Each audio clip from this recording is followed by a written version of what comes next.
Very good morning, ninth class. I hope you all are very well and good. हम दो exercise first chapter हमने start किया था। दो वीडियो मैंने सेंड की थी आपको regarding first chapter and second chapter. और फर्स्ट चैप्टर की हमने दो एक्सरसाइज कंप्लीट की थी। सिर्फ 5 या 6 बच्चे ऐसे थे जिन्होंने होमवर्क कंप्लीट करके मेरे पास सेंड किया था। बाकी का एक भी बच्चा ऐसा नहीं है जिसने होमवर्क किया हो। पता नहीं रीजन का मुझे क्या रीजन रहा है। हम थर्ड एक्सरसाइज स्टार्ट करने जा रहे हैं आज। तो थर्ड एक्सरसाइज देखो आप, नंबर सिस्टम फर्स्ट चैप्टर की third exercise. Write the following decimal form and say what kind of decimal expansion each has. आपको डेसिमल एक्सपेंशन के बारे में बताना है, किस तरह की डेसिमल एक्सपेंशन है। जैसे फर्स्ट पार्ट है 36/100। First part 36/100। यू नो 36/100 इसको हम 0.36 लिख सकते हैं। 0.36 क्योंकि अपॉन 100 कहीं भी है तो एक दो पॉइंट के बाद दशमलव लगा दो यहाँ पर, तो इस ये और ये इसका मतलब एक ही है। इसको आगे तो कुछ नहीं कर सकते हम इसका तो इसके बारे में डेसिमल एक्सपेंशन के बारे में बतानी है कि किस तरह की डेसिमल एक्सपेंशन है। तो ये तो टर्मिनेटिंग डेसिमल एक्सपेंशन हो गई, इससे आगे तो कुछ नहीं होगा, ये तो यही समाप्त हो गई। तो इसको हम क्या लिखेंगे, टर्मिनेटिंग। जो इसी तरह से समाप्त हो जाएगी उसको हम टर्मिनेटिंग बोलेंगे। नेक्स्ट है आपकी 1.11 सेकेंड। 1.11 फिर इसको कैसे लिख सकते हैं। सपोज यानी कि 1 को 11 से डिवाइड करना है यहाँ पर, तो पहले तो नहीं जाता, तो यहाँ तो ऊपर दशमलव यहाँ पर 0। अब भी नहीं जाता है, ये 11 बड़ा है 10 छोटा है, तो क्या है 0 यहाँ पर, वो यहाँ 0। अब देखो ये 9 पे गया तो फिर 1, फिर दोबारा से वही चीज रिपीट हो जाएगी। तो इसका मतलब जो 1/11 है आपकी नॉन टर्मिनेटिंग है, और नॉन टर्मिनेटिंग के साथ साथ क्या है, रेकरिंग नॉन टर्मिनेटिंग है। ये क्या हो गई, ये रेकरिंग नॉन टर्मिनेटिंग,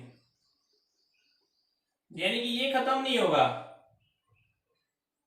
ये इसी तरह से क्या होता रहेगा, चलता रहेगा। 0.09 फिर 09 फिर 09 09 09 इसी तरह से चलता रहेगा। ये रेकरिंग एक तरह से रखना, अपने आप को बनाए रखना, यानी कि ये यही इसी तरह से रिपीट होता रहेगा ये, और नॉन टर्मिनेटिंग होगा। ऊपर वाला क्या है, ये तो टर्मिनेटिंग ही होगा, यहाँ पर समाप्त हो गया यहाँ पर, लेकिन ये वाला नहीं होगा। थर्ड पार्ट में क्या है, थर्ड पार्ट है आपका 4 कंप्लीट 1/8 मिक्स फ्रैक्शन का है, तो इसको हम लिख सकते हैं 4 कंप्लीट 1/8 8 4 जा 32 प्लस 33/8। तो 33/8 को हम किस तरह से लिखेंगे, 33/8। यहां से 8 4 जा 32, यहां से 1 रिमाइंडर 0.0 1 पर गया, सॉरी 8 1 जा 8, यहां पर 2 रिमाइंडर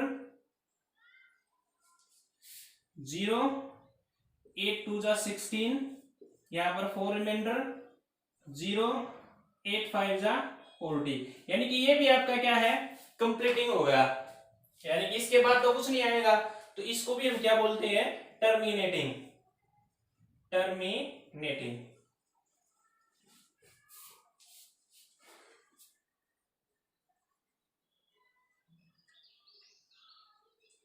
इसके बाद question number 1/11 recurring non terminating. जैसे 09 ही आता रहेगा, तो इसको हम रेकरिंग नॉन टर्मिनेटिंग बोलेंगे, और जो टर्मिनेटिंग हो जाएगा वो टर्मिनेटिंग है। तो बस इसी में ये दो ही टाइप है, आप बाकी के आप निकाल के देख लो। जब इसी तरह से रिपीट होता रहेगा बार बार, तो उसको आप लिख देना रेकरिंग नॉन टर्मिनेटिंग, और जो फिनिश हो जाएगा वो टर्मिनेटिंग हो जाएगा। तो ये आपका फर्स्ट क्वेश्चन है, 6th पार्ट है, आपको 3 पार्ट ये है और 3 पार्ट आपको स्वयं करने हैं। क्वेश्चन नंबर सेकंड देखो आपका क्या है।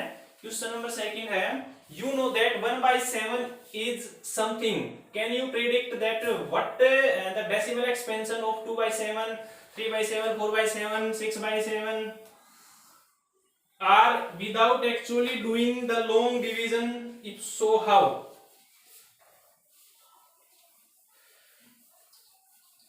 Dear students, here 1 by 7 is equal to 0.14,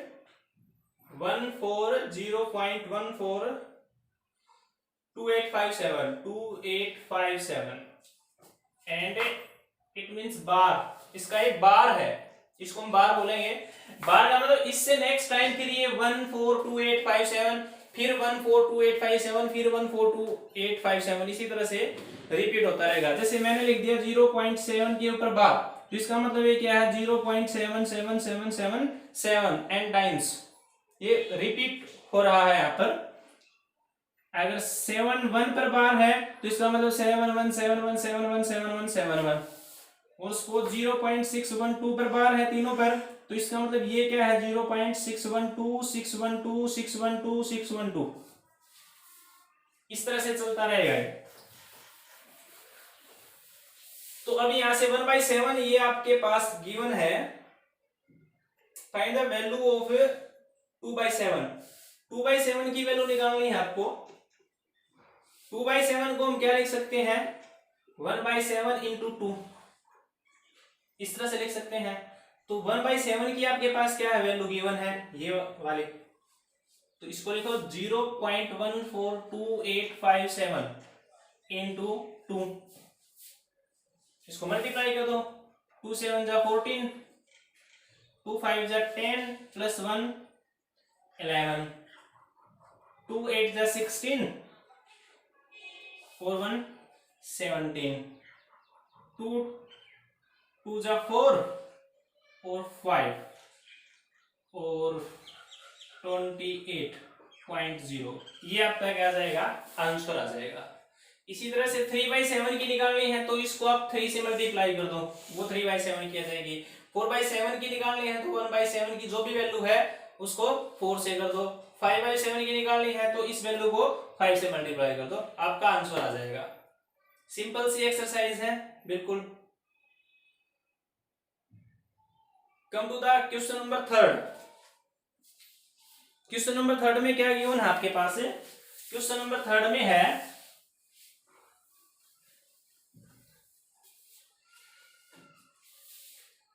express the following in form of p by q where p and q are integer and q not equal to 0। जो first part है आपका यहाँ पे 0.6 given है, तो मैंने मान लिया x इज इक्वल टू 0.6, ये बार दे रखा है 0.6 का बार। 0.6 का बार का भी मतलब बताया था क्या है, x इज इक्वल टू 0.6666 इस तरह से है ये। अगर ये p by q की फॉर्म में एक्सप्रेस करने हैं आपको, इस तरह से कोई भी क्वेश्चन आया आपका, तो आपको ये देखना है कि कितने नंबर के ऊपर बार है आपका। यहाँ 0.6 के ऊपर बार है, यानी कि एक ही नंबर के ऊपर बार है।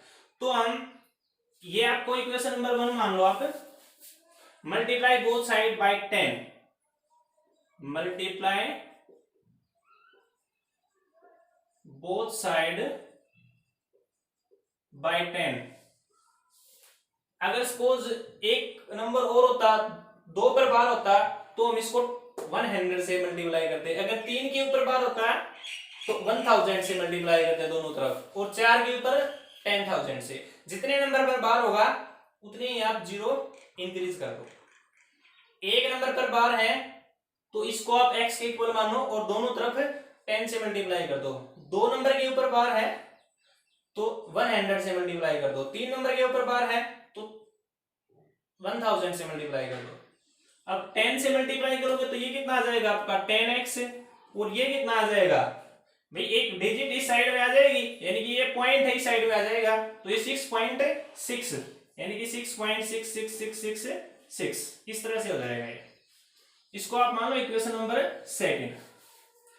हमेशा यही तरीका रहेगा इसको p by q की फॉर्म में एक्सप्रेस करने के लिए। अब क्या होगा, ये सेकेंड इक्वेशन है, ये फर्स्ट, ठीक है। Subtract 1 from second, subtract 1 from second,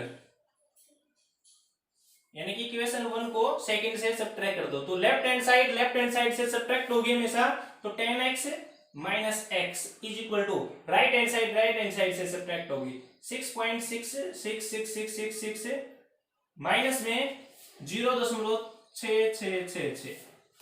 तो यहाँ देखना एक बार 6.66 सपोज यही है, और 0.66 ये तो 6 ही आता रहेगा आपका, तो 0 0 और यहाँ पे कितना आ जाएगा 6 आ जाएगा।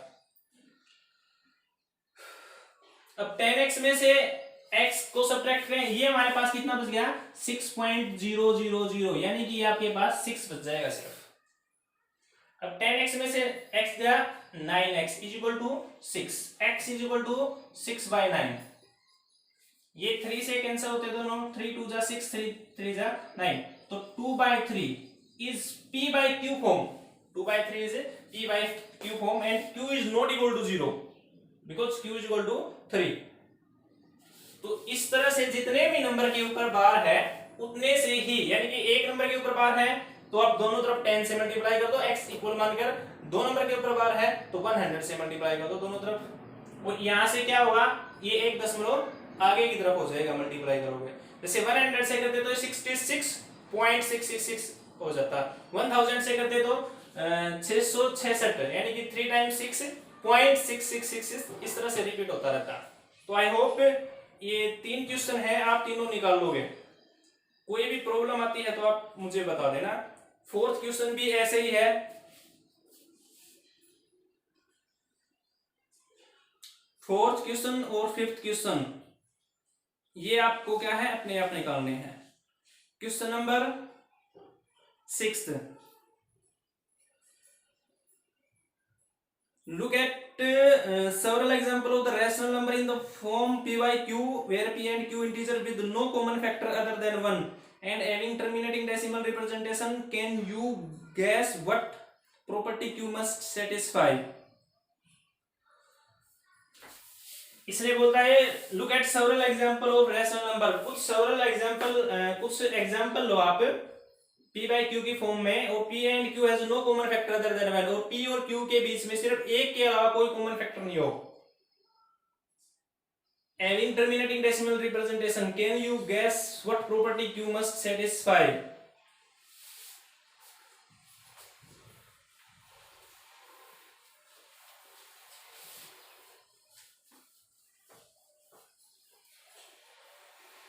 बच्चों थोड़ा सा ध्यान देना एक बार, इसने क्या बोला है कि कुछ p by q फॉर्म के आप नंबर लो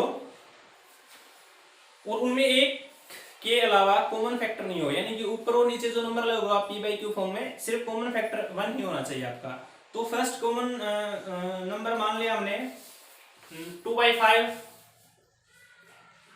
इन दोनों में कॉमन एक के अलावा कोई कॉमन नहीं है, तो 2/5 को हम क्या लिख सकते हैं 0.4, और कोई जैसे p by q की फॉर्म के नंबर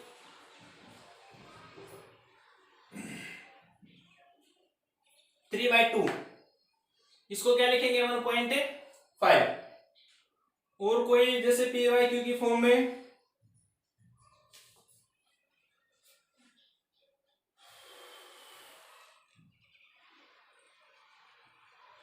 जैसे 7/10 मान लिया हमने, 7/10, इनमें भी एक के अलावा कोई कॉमन फैक्टर नहीं है, तो इसको क्या लिख सकते हैं 0.7। अब आप ये देखो इधर,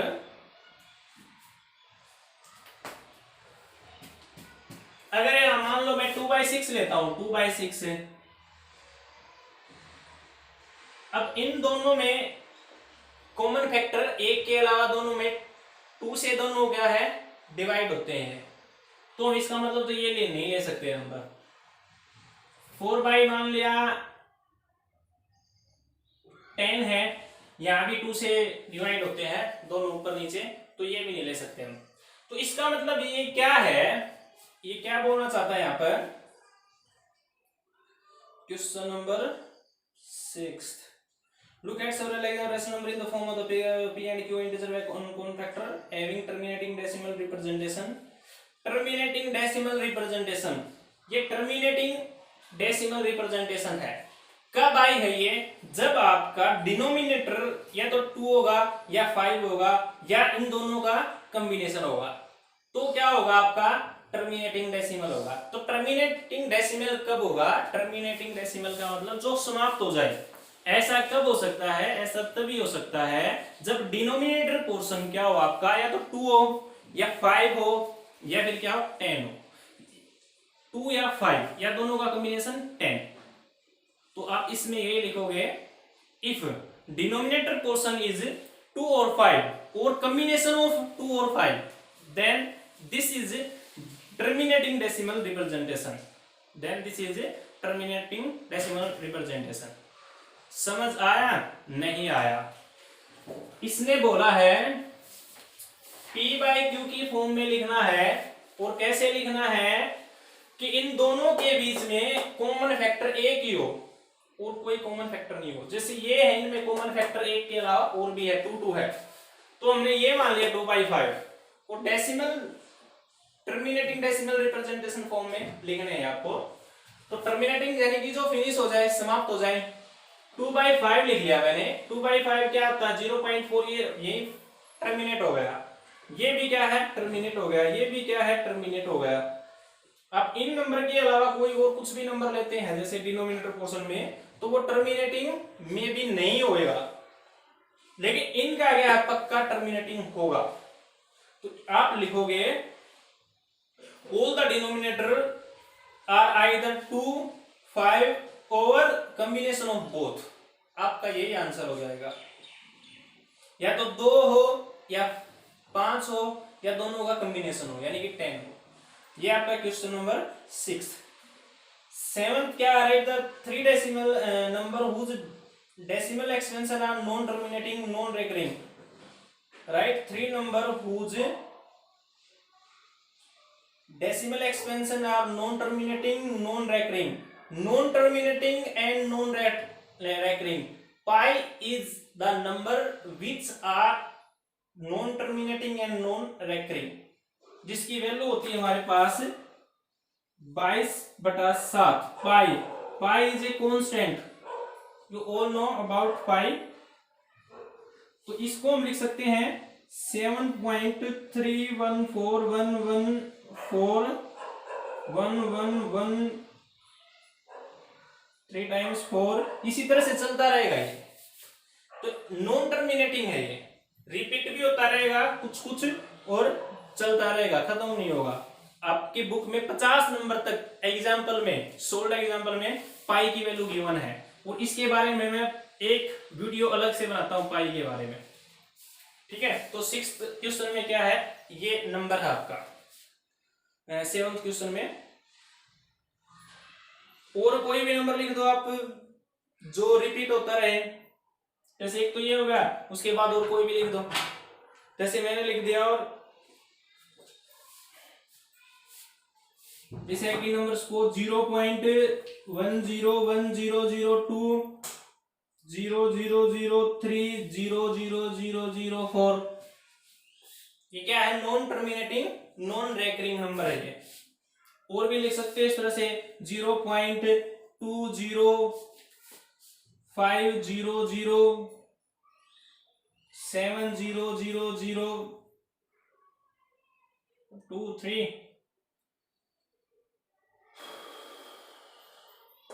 9000. इस तरह से ये non terminating non recurring number है. क्वेश्चन नंबर 8 में क्या है? Find 3 different irrational number between the rational number 5/7 and 9/11.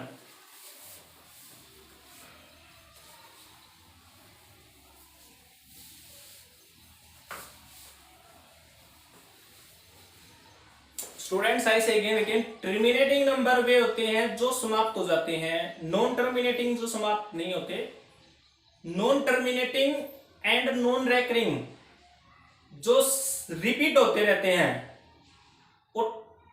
Terminate नहीं होते, कुछ कुछ नंबर चल गए फिर रिपीट होते रहते हैं बार बार। जैसे अभी ये पाई वाला एग्जांपल दिया था, तो ये non terminating non recurring number है। इसके बाद ये जो क्वेश्चन नंबर 8 था आपका, find 3 different irrational number between the rational number 5/7 and 9/11।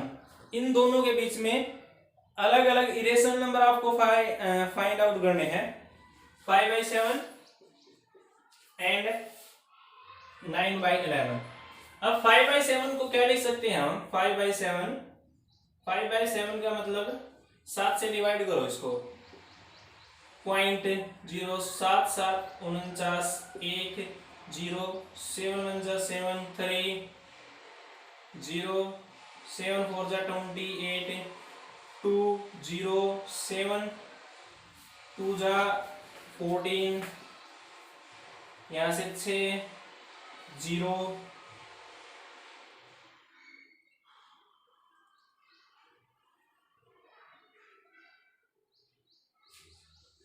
अभी कितने पे 7 7 8 56, 7 8 56, यहाँ से फिर 4 0 7 5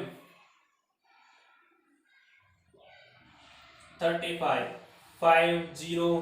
देखो अब हम 5 0 से स्टार्ट किया था और 5 0 यानी कि 7 1 4 2 8 5, इसके बाद यानी कि यहां तक, इसके बाद फिर क्या होगा, ये दोबारा से रिपीट होता रहेगा।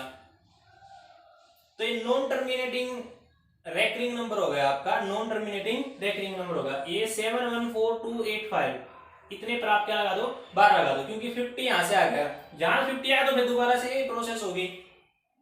तो अब क्या 9/11 को क्या लिखोगे, 9/11 को हम लिख सकते हैं 11 पॉइंट 8 88 2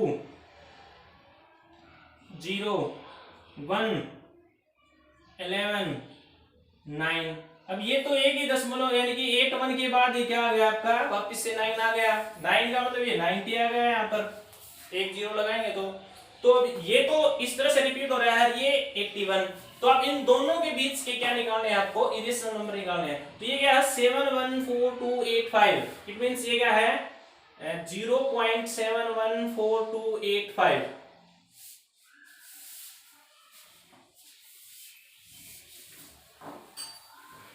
और ये आपका कितना है 0.81, 0.81।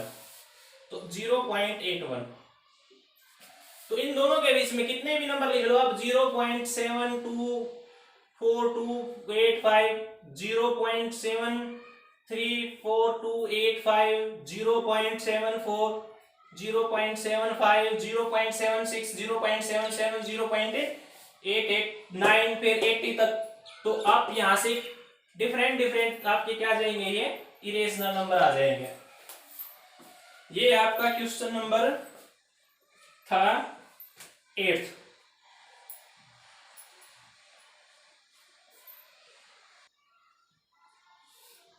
Question number 9, classify the following number as rational और इरेशनल। हमें बताना है कि रेशनल है इरेशनल नंबर। जैसे फर्स्ट पार्ट है √23 क्या है ये आपका √23 इरेशनल नंबर है।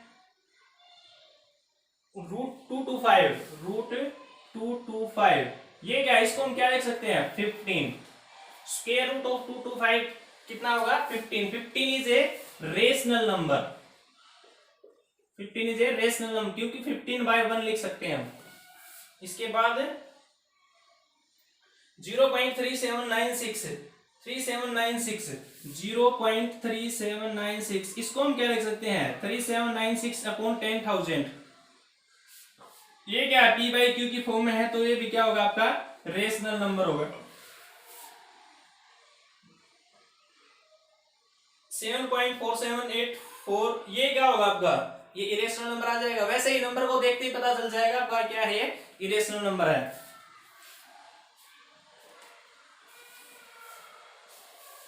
एक्सरसाइज 1.4 देखो visualise 3.765 on number line using successive magnification. 3.765 3.765 कैसे किसी भी नंबर को नंबर लाइन पर कैसे रिप्रेजेंट करोगे बच्चों? एक्सरसाइज 1.4 दो ही क्वेश्चन आपके पास है। यूजुलाइज 3.765 देखो हम नंबर लाइन हमारे पास क्या होती है? नंबर लाइन सबसे पहले आप फर्स्ट स्टेप आपको क्या करना होगा भैया? नंबर स्केल होता है जैसे 1 2 3 4 5 6 इसी तरह से। तो यहां से 0 से 1 तक 10 पार्ट होते हैं हमारे 1 2 3 4 5 1 2 3 4 इस तरह से।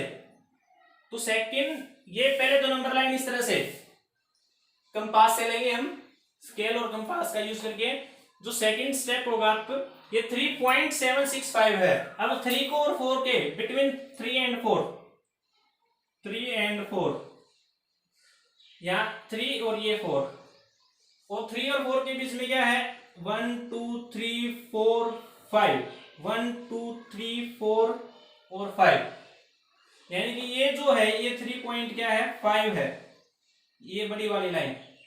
अब इसने 3.76 अब इन दोनों को उठाओ आप 3.75 3.5 इन फ्रॉम 4। अब 3.5 से ये 5 पार्ट्स हैं और हर पार्ट्स क्या है?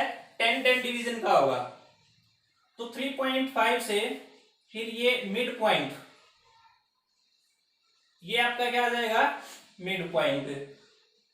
अब 3.76 यहां पर 3.5 है ये 3.6 आ जाएगा, ये 3.7 आ जाएगा, ये 3.8 इस तरह से। अब आपको 3.75 को रिप्रेजेंट करना है तो 7 6 अब इन दोनों को उठा लो 3.7 और 3.8 को 3.7 और 3.8। अब यहां से फिर इसके आप अलग अलग कितने भी पार्ट इसके बीच में हजारों पार्ट्स होंगे, इसके बीच में आपके हजारों पार्ट्स होंगे।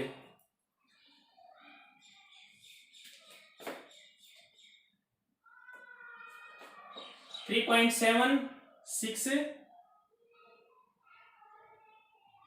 और 3.76 है तो 3.7 यहाँ भी 3.7 ही मान लो आप 3.7। तो यहाँ पर देखो आप सपोज यहाँ पर 3.7 है और यहाँ पर क्या है 3.75। ये तो 3.7 से स्टार्ट है 3.7 नेक्स्ट जो 3.79 या फिर 3.8 ही मान लो। अब उसके बाद 3.76 अब 375 जो लिया है आप नेक्स्ट लाइन मानोगे रिप्रेजेंट करोगे 3.76 से 3.77। अब यहां से क्या जैसे अब इसके बीच में आ जाएगा आपका 3.761 फिर आ जाएगा 3.762 3.762 ये ऊपर 3.763 फिर 3.764 फिर 3.765 इस तरह से आपके क्या है इनफाइनाइट क्या है infinite many number lies between them. Simple number line के बीच में रिप्रेजेंट करना है ये। अगर आपको समझ आया है तो अच्छी बात है, नहीं आया है तो मैं दोबारा से बता दूंगा। पहले 1.3 उसके बाद ये। अगर प्रॉब्लम है तो आप मेरे पास मैसेज कर देना, कमेंट कर देना, जो भी है सर समझ में नहीं आई एक्सरसाइज पे 1.4। Have a nice day.